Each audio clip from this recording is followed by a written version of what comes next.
ओए ओए ओए ओए यार इतने सारे आवाज कहाँ से आ ओए रहा ओए है? ओए। फिर देखो यार, इतने सारे आवाज कहाँ से आ रहा है मुझे भी नहीं पता चल रहा। तुम्हें क्या पता चल रहा है? नहीं ना। तो इस वीडियो क्यों है? इस वीडियो उसे पता करने के लिए है। तो चलो बिना किसी देर के स्टार्ट करते हैं और हम लोग एक टॉपिक पर आते हैं। तो यार साउंड कैसे आ रहा है वो तो मैं बताऊंगा। उसके लिए साइंस का थोड़ा मोड़ा नॉलेज तुम्हें होना चाहिए और साउंड चैप्टर को पढ़ना चाहिए जो कि मेरे प्लेलिस्ट पे है, साउंड चैप्टर। अब ये साइंस में तुम्हारा अगर इतना सा भी इंटरेस्ट है तो अब भी कभी चैनल को कर लो सब्सक्राइब और लाइक, रोज ऐसे वीडियो पाने के लिए। तो चलो बिना देर के स्टार्ट करते हैं रिकॉर्डिंग। टॉपिक में हम लोग आ गए और ये है रिवर्बरेशन। ठीक है, तो हम लोग रिकॉर्डिंग एकदम अच्छे से सुन पा रहे हैं कि नहीं, एक बार कमेंट करके लाइक करके बता दो ताकि मेरे को पता चल जाए। यानी कि कुछ भी नहीं है, मजाक कर रहा हूँ। ठीक है, देखो रिवर्बरेशन क्या है, ये हम लोगों का सवाल है। और रिवर्बरेशन क्या है जिसके वजह से मुझे इतने सारे साउंड सुनना पड़ा, तो यही तो है तुम लोगों के क्वेश्चन और इसी का जवाब देने वाला हूँ आज मैं। ठीक है, तो जवाब कौन देगा? मैं। और कौन इसे सीख के अपने काम में, अपने डेली लाइफ पे लगाएगा? वो हो तुम। तो यार प्लीज़ लाइक कर दो ऐसे वीडियो के लिए। तो चलो स्टार्ट करते हैं और ज़्यादा नहीं बकेंगे। If sound is produced by a source S in closed enclosure, किसी भी एक क्लोज्ड एनक्लोजर पे साउंड प्रोड्यूस हो रहा है एस नाम का एक सोर्स से। The observer of sound is O can hear the sound directly coming from the source and also reflected from the roof or walls of the enclosure. If sound is produced by a source S in a closed enclosure, the observer of sound O can hear the sound directly coming from the source and also reflected from the roof और walls of the enclosure. अब तुम बोलोगे यार क्या S है, क्या वो है? इसके लिए ज़रा सब्र करो, रुको मैं बताता हूँ। देख लो ये डायग्राम, इससे तुमको पता चल जाएगा कि मैं किसके बारे में बात कर रहा हूँ। ठीक है, ये है, देखो इफ़ साउंड इज़ प्रोड्यूस्ड, इस डायग्राम को एकदम अच्छे से देखो।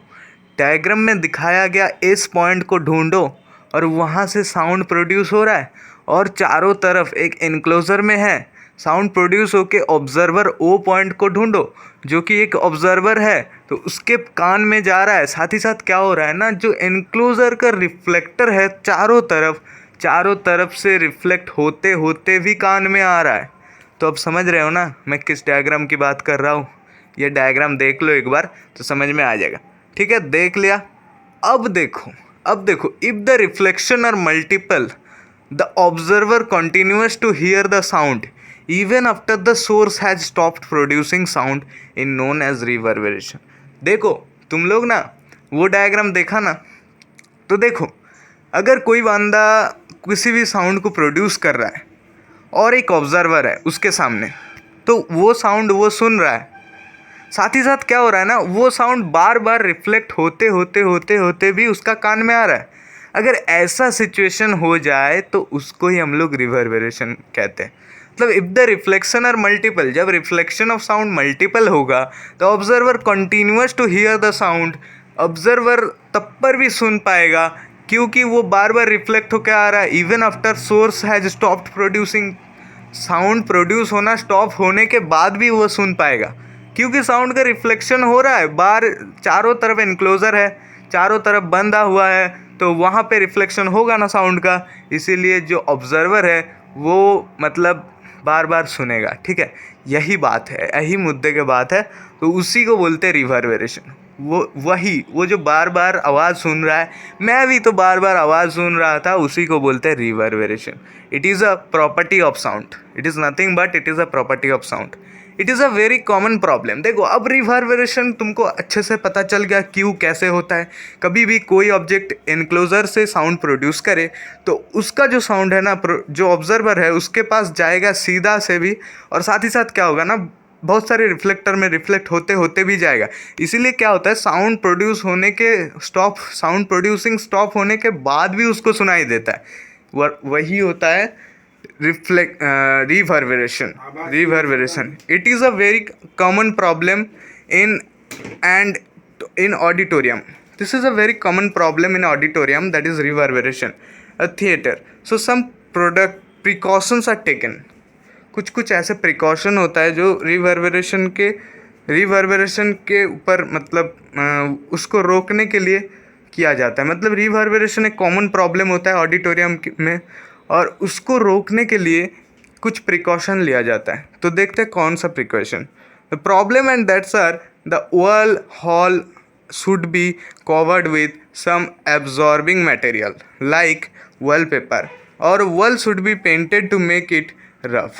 तो ऐसा किया जाता है कि जो वॉल होता है ऑडिटोरियम का उसमें पूरा पेंट लगाया जाता है या फिर वॉलपेपर लगाया जाता है. वो क्या करता है ना, साउंड जो रिफ्लेक्ट होता है उसको एब्जॉर्ब कर लेता है. इसीलिए हम लोग भी घर पे कलर करते हैं, वॉलपेपर लगाते हैं, ताकि वो रिवर्बरेशन ज़्यादा ना हो. अगर रिवर्बरेशन ज़्यादा होगा तो क्या होगा ना, हम लोग का दिमाग में एक मतलब ख़राब ही सोच, मतलब क्या बोले, एक अलग सा फीलिंग होगा, हम लोग का कान ख़राब हो सकता है, कुछ भी हो सकता है. इसीलिए हम लोग दीवार में कलर करते हैं ताकि वो रिवर्बरेशन का साउंड को रोक ले. ठीक है.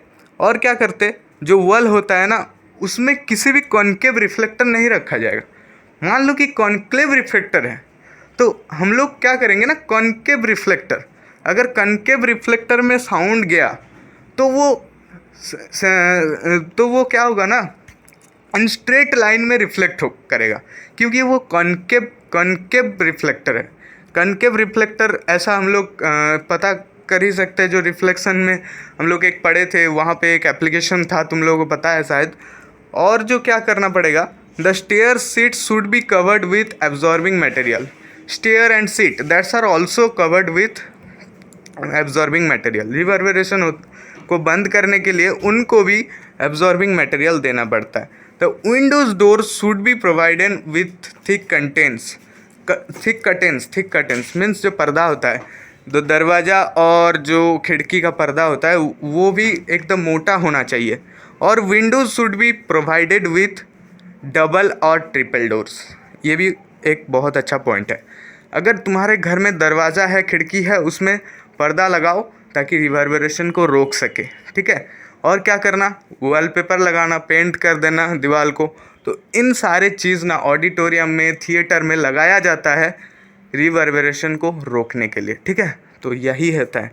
तो प्रिकॉशन इतना ही लेना पड़ता है, और इसे करके इतना बार साउंड तुमको नहीं सुनना पड़ेगा मेरे जैसा. ठीक है. तो एकदम बात क्लियर कर लेना. रिवर्बरेशन होता है बार बार जो तुम साउंड सुनते हो, लाइक इको बोल सकते हो, लेकिन इको एक अलग सा होता है. इको में एक बार ही साउंड सुनाई देता है, एक से दो तीन करके थोड़ा थोड़ा करके जो साउंड का पिच है वो कम हो जाता है. लेकिन रिवर्बरेशन में ऐसा नहीं होता है.